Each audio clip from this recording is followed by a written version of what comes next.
శ్రీ గురుభ్యో నమః 2025 ఆగస్టు 11వ తేదీ సోమవారంతో ప్రారంభమై 20వ తేదీ బుధవారంతో అంతమయ్యేటువంటి ఆగస్టు నెల రెండవ 10 రోజులలో కర్కాటక రాశిలో జన్మించిన జాతకులకి ఫలితాలు, సూచనలు, సలహాలు క్లుప్తంగా 4 పాయింట్లు తెలియజేయబోతున్నాం. ఇక ముందుగా ఒక చిన్న గమనిక. ఈ నెల 16వ తేదీ రాత్రి నుంచి జగద్రక్షకుడైన శ్రీ సూర్యభగవానుడు మీ రాశి నుంచి తర్వాత రాశి సింహరాశులకి ప్రయాణం వెళ్తాడు. అంటే సింహ సంక్రమణం జరుగుతుంది. ఎప్పుడు? ఆగస్టు 16 రాత్రి. ఆ సింహరాశిలో సెప్టెంబర్ 16వ తేదీ రాత్రి వరకు రవి అక్కడే ఉంటాడు. అక్కడే ఎవరితో కలిసి ఉంటాడంటే కేతువుతో కలిసి ఉంటాడు. అంటే రవి కేతువుల సంయోగము. ఇది ఒక అవయోగం లాంటిది. రవికేతు కలిస్తే పితృదోషము అని అంటారు. సరే, ఇప్పుడు ఈ విషయాన్ని ఎందుకు ఉటంకిస్తున్నానంటే, కర్కాటక రాశి అనేది ఒక జలరాశి.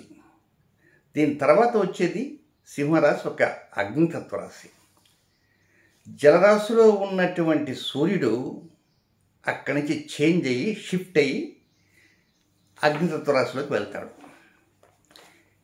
ఈ విధంగా మొత్తం ఈ భచక్రంలో 12 రాసులు ఉంటాయి కదా, ఆ విధంగా ఒక 3 చోట్ల మాత్రమే గండాంతాలు ఏర్పడతాయి. ఆ గండాంతాలు ఎక్కడెక్కడంటే కర్కాటక రాశి నుంచి నెక్స్ట్ సింహరాశికి షిఫ్టింగ్ అప్పుడు ఒక గండాంత అంటారు. అలాగే వృశ్చిక రాశి నుంచి ధనస్సు రాశికి వెళ్ళేటప్పుడు అదొక గండాంత అంటారు. నెక్స్ట్ మూడవది మీనరాశి నుంచి మేషరాశికి వెళ్ళేది గండాంత. గండాంత అంటే ఇండైరెక్ట్గా ఏదో పెద్ద గండం అనుకోవద్దు, అదొక బార్డర్. ఆ బార్డర్లో ఉంటాడు. అంటే మీ రాశి కర్కాటక రాశి కదా, కర్కాటక రాశిలో చివరి నక్షత్రం ఆశ్లేష.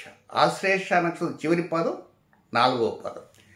ఆశ్లేష నక్షత్రంలో 4వ పాదం గడిచే సమయము ప్లస్ సింహరాశిలో మొదటి పాదం అంటే మఖానక్షత్రం మొదటి పాదం, ఈ 2 పాదాల్లో జరిగే సమయాన్ని గండాంత సమయము అంటారు. ఓకేనా? ఇప్పుడు ఈ గండాంత ఎప్పుడు ప్రారంభమవుతుందంటే ఈ నెల 13వ తేదీ మధ్యాహ్నం 2:36 ఆశ్లేష 4లోకి వస్తాడు. అక్కడి నుంచి సంక్రమణం జరుగుతుంది 16. మఖానక్షత్రం 1వ పాదం వదిలేది 20వ తేదీ మధ్యాహ్నం 1:01 వరకు. సో గండాంత సమయం అనేది 13వ తేదీ మధ్యాహ్నం 2:36 నుంచి 20వ తేదీ మధ్యాహ్నం 1:01 దాకా ఉన్నది. క్లియర్? ఈ గండాంత సమయంలో అంటే ఒక జలరాశి నుంచి అగ్నితత్వ రాశిలోకి పోయినా, అగ్నితత్వ రాశి నుంచి జలరాశిలోకి పోయినా కొంచెం షేకింగ్ అంటూ ఉంటుంటుంది. ఎవరికి షేక్ అంటే మీకు ఉంటుంది, నాకు ఉంటుంది కాదు, విషయం చెప్తున్నా. ప్రకృతి పైన కూడా ఉంటుంది షేకింగ్ అనేది. ఉదాహరణకి జలరాశి నుంచి అగ్నితత్వ రాశి వెళ్ళినట్టే అగ్నితత్వం నుంచి జలకి వెళ్ళని ఒక ఉదాహరణ చెప్తా. ఒక ఇనప కడ్డీ ఉంది.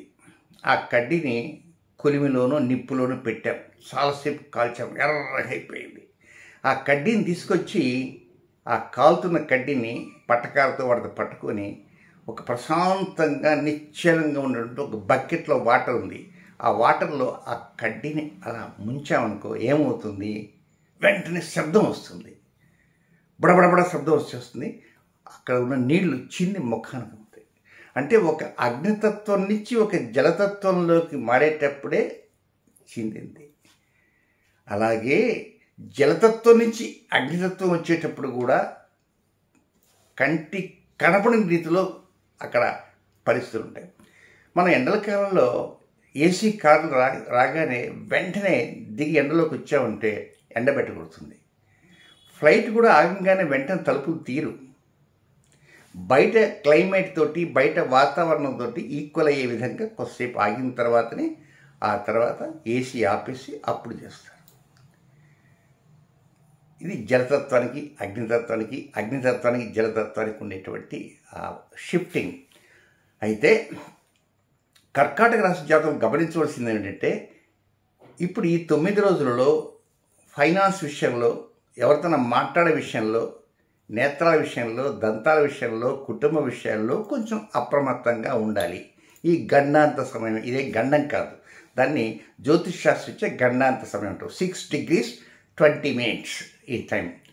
అయితే గండాంత సమయం పక్కన పెట్టేసేసి సింహరాశిలోకి ఆల్రెడీ కేతు ఉన్నాడు కనుక మోక్షకారకుడు, ఆ కేతువు ఈ పితృకారకుడైనటువంటి రవి ఉండి ఒక్క నెల పాటు అంటే ఆగస్టు 16 నుంచి సెప్టెంబర్ 16 దాకా ఉంటారు కనుక దాని యొక్క ఫలితాల్లో జాగ్రత్తలు ఏమిటి తీసుకోవాల్సి నేను తర్వాత వీడియోలో చెప్తాను.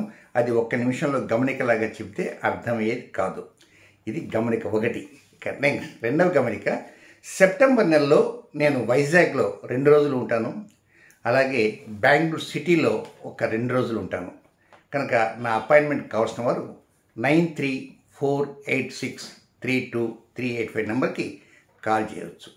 ఇక నెక్స్ట్ మొదటి పాయింట్కి వెళ్దాం. కర్కాటక రాశి జాతకులకి 11వ తేదీ ఉదయం నుంచి 12వ తేదీ ఉదయం 6:11 వరకు ఉండే సమయాన్ని దీన్ని అష్టమ చంద్ర దోష సమయము అంటారు. అంటే ఏమిటి? మీ రాశి నుంచి కరెక్ట్గా 8వ రాశిలో సూర్యుడు సంచారం చేసేటువంటి సమయాన్ని అష్టమ చంద్ర సమయము. ఈ సమయం వాస్తవంగా అనుకూలమైనది కాదు, కొంత వ్యతిరేకమైనది. కొత్త కొనటం కానీ లేకపోతే ముఖ్య పనులకు కానీ ఇలాంటి వాటికి ఇది కేటాయించకూడదు. ఇన్ అడిషన్ టు దాట్, ఆ సమయం అంతా కూడా మనం డ్రైవింగ్ చేసినా లేకపోతే ఎక్కడికైనా హడావిడిగా పోతున్నా ఏదైనా that time is not good for కర్కాటక రాశి, particularly till 12th morning 6:11 AM. కనుక మనం బస్కిల్ తీసేవారు ఉంటారు, రన్నింగ్ రేస్ చేసేవారు ఉంటారు, డ్రైవింగ్ చేసేవారు ఉంటారు, వంట చేసేవారు ఉంటారు, ఖాళీగా ఇంట్లో అటు ఇటు తిరిగే ఉంటారు, బాత్రూంలో స్నానం చేసి వస్తుంటారు. ఏదైనా ఎక్కడైనా మన పాటికి మనం జాగ్రత్తలు తీసుకోవాలి. అష్టమ చంద్ర అంటే పర్టికులర్ దీంట్లోనే అని కాదు. కంప్యూటర్ ఆ టైంలో మనం స్టార్ట్ చేస్తుంటే ఉన్న పరంగా నెట్ ఫెయిల్ కావచ్చు, లేకపోతే పవర్ పోవచ్చు, మనం అనుకున్నటువంటి మెయిల్స్ పంపలేకపోవచ్చు. అబ్బా టైం వేస్ట్ అయిపోయింది, దరిద్రం తగిలిపడింది అనుకోవచ్చు. ఈ అష్టమ చంద్ర అంటే మన రాశికి ఆ సమయంలో ఏదైనా మనకి ఇబ్బంది కలిగి కొంత వ్యతిరేకతని మనం పొందేటువంటి సమయాన్ని అష్టమ చంద్ర దోష సమయము అంటారు. ఓకే, కనుక అది 12వ తేదీ ఉదయం 6:11 అవుతుంది. ఆ తర్వాత నెక్స్ట్ 2వ తేదీ ఉదయం 6:11 నుంచి 14వ తేదీ ఉదయం 9:07 వరకు ఉండేటువంటి సమయాన్ని, ఇది ఏదో మీ మనసు అనుకుంటారు, ఏమిటో అదృష్టం తిరగబడిందా ఏమిటో నాకు అర్థం కావట్లేదు, మన చూస్తే అట్లయింది, అటు చూస్తే అట్లయింది, ఈరోజు ఏంటో ఇట్లా ఉంది, ఏంటి అసలు ఉద్యోగం అంటే మనకు అసహ్యం వేస్తుంది, ఉద్యోగం చేయలేకపోతున్నాం, ఉద్యోగం మారిపోతే బాగుండు, కొత్త ఉద్యోగం వెతుక్కుంటే ఈవెన్ ప్రభుత్వ ఉద్యోగం రాజీనామా చేస్తే బాగుండు, ఆ బాస్ తలకాయ నొప్పిని దీకపోతే దీనికి తండ్రితోటో లేక బాబాయిలతోటో పిన్నమ్మలతోటో లేక పెదనాలతోటో వాళ్ళతో ఏదో మాట పట్టింపులో, లేక వాడేదైనా అంటే మీరు ముభావనుకుంటాం, మీరంటే వాడేదైనా ముభావనుకుంటాం. కర్ణుడి చావుకు శాపాలు అనేకము. కనుక ఏదైతేనేమి, కనుక ఏదో ఒకటి కొంత పేచీ వ్యవహారం అనేది అక్కడ దాగి ఉంటుంది. కనుక ఇవన్నీ లేకుండా తండ్రితో కూడా ప్రశాంతంగా ఉంటాయి. ఆయన ఏదో అడిగాడు, పెద్ద ఆయన అడిగితే అలాగే నాన్నగారు చూద్దాం, నేను కొంచెం బిజీగా ఉన్నాను చూద్దాం, చిన్నవితోటి చెప్తే సరిపోదు. ఏదే చూసేదే నోన్స్కి కూర్చో, నాకు ఆఫీస్ టైం ఏంది అంటే కుదరదు. కనుక ఏదైనా ఆస్తి విషయాలు ఉంటాయి, ఆస్తి విషయాలు నాకు ఇంత వాటా రావాలా, అంత వాటా రావాలా, తగాదాలకు వద్దు, కలహాలకు వద్దు, కోపాలకు వద్దు, ప్రశాంతంగా ఉండడానికి అక్కడ ప్రయత్నం ఉంటూ చేయాలి. ఏదైనా అదృష్టం తిరగబడదు, తిరగబడినట్టుగా ఫీలింగ్ వస్తుంటుంది. కనుక ఈ ఫీలింగ్ ఎప్పటిదాకా ఉంటుంది? 14వ తేదీ ఉదయం 9:07 వరకు ఉంటుంది.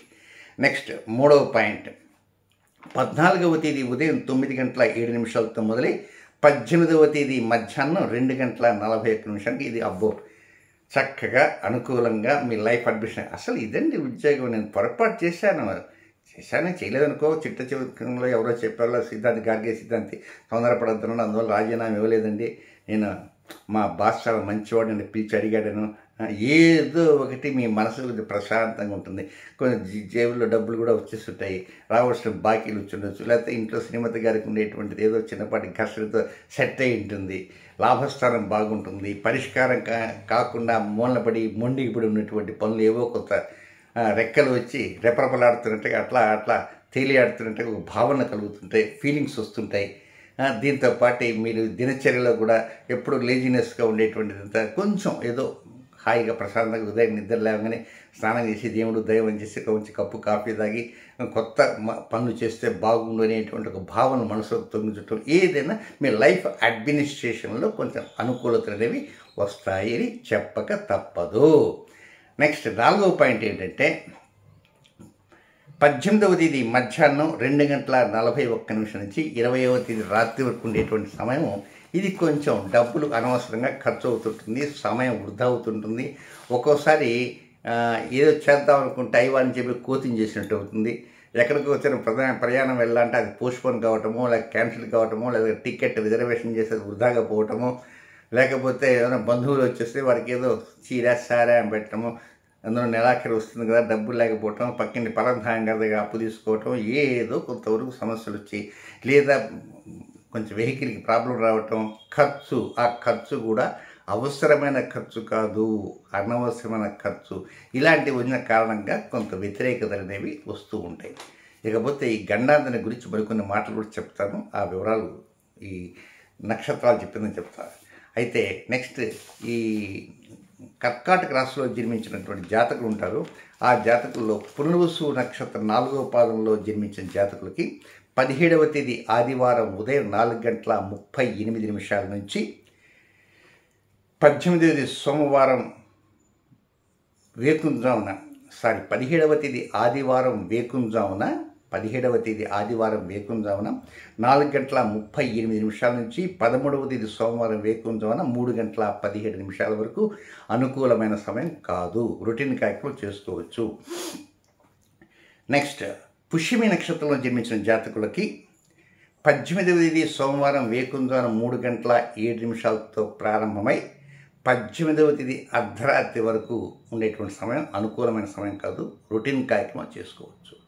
నెక్స్ట్ ఆశ్లేష నక్షత్రంలో జన్మించిన జాతకులకి 2 సమయాలంటూ ఉన్నాయి. అదేంటంటే 10వ తేదీ మధ్యాహ్నం 1:52 నుంచి 11వ తేదీ సోమవారం మధ్యాహ్నం 1 వరకు, అంటే 10 మధ్యాహ్నం నుంచి 11వ సోమవారం, అంటే ఆల్రెడీ 10వ తేదీ గడిచిపోయింది, 11వ తేదీ మధ్యాహ్నం వరకు మాత్రమే. ఇక రెండవ టైం ఎప్పుడంటే 19వ తేదీ రాత్రి 1:07 నుంచి 20వ తేదీ బుధవారం వరకు అనుకూలమైన సమయం కాదు. ఫైనల్గా మీరు జలరాశిలో ఉన్నటువంటి సూర్యనారాయణమూర్తి జగద్దక్షుడు గండాంత 13వ తేదీ నుంచి 20వ తేదీ వరకు ఉంటాడు. ఈ యొక్క గండాంత జరిగే 8 రోజులలో డబ్బు విషయంలో జాగ్రత్తగా ఉండండి, కుటుంబ విషయంలో అనవసరంగా కోపాలకి తాపాలకి వెళ్ళవద్దు, ఎవరిని దూషించవద్దు. ఇక 16వ తేదీ రాత్రి నుంచి సంక్రమణం జరుగుతుంది కనుక, సింహ సంక్రమణం జరుగుతుంది కనుక, ఆ 16 రాత్రి నుంచి సెప్టెంబర్ 16 రాత్రి దాకా ఉండేటువంటి నెల రోజుల్లో ఎలాంటి నిర్ణయాలు తీసుకోవాలా, ఏ అంశాలపైన మనం దృష్టి ఉంచాలా, దీంట్లో కొంత అనుకూలతలు ఉన్నాయి, ప్రతికూలతలు ఉన్నాయి కనుక దానికి సపరేట్గా సంక్రమణ సంబంధించిన వీడియో నేను చెప్తాను. ఆ చెప్పిన వీడియోలో కొన్ని వివరాలు అందిస్తారు కనుక ఆ వివరాల ప్రకారంగా పాటించడానికి ప్రయత్నం చేయండి. గండాంతనంగానే ఏదో గండం వచ్చింది నెత్తిన పడుతుంది దిగులు చెందదు. అది కొంచెం ప్రకృతి వైపరీత్యాల మీద ఈ క్లౌడ్ బరస్టులు, ఆ బరస్టులు, ఈ బరస్టులు లాంటివి ఉంటాయి. కానీ ఆ టైంలో మనం మన కుటుంబ విషయాల్లో అక్కడ ఇక్కడ మనం కూడా ప్రశాంతంగా ఉన్నటువంటి ఉన్న పలు కోపం వచ్చేస్తుంది, తారాస్థాయికి అవతల వాడి చితకబాధ అనిపిస్తుంది. కనుక ఆ ప్లానటరీ పొజిషన్స్ అలా ఉంటాయి కనుక కొంచెం జాగ్రత్తలు తీసుకోవడానికి ప్రయత్నం చేయండి. నెక్స్ట్ వైజాగ్లో సెప్టెంబర్ నెలలో 2 రోజులు ఉంటాను, బెంగళూరులో సిటీలో 2 రోజులు ఉంటాను సెప్టెంబర్ నెలలో. అపాయింట్మెంట్ కావాల్సిన వారు సంప్రదించవచ్చు. ఫోన్ నెంబర్ థంబ్నెయిల్ మీద ఉంది. శుభం.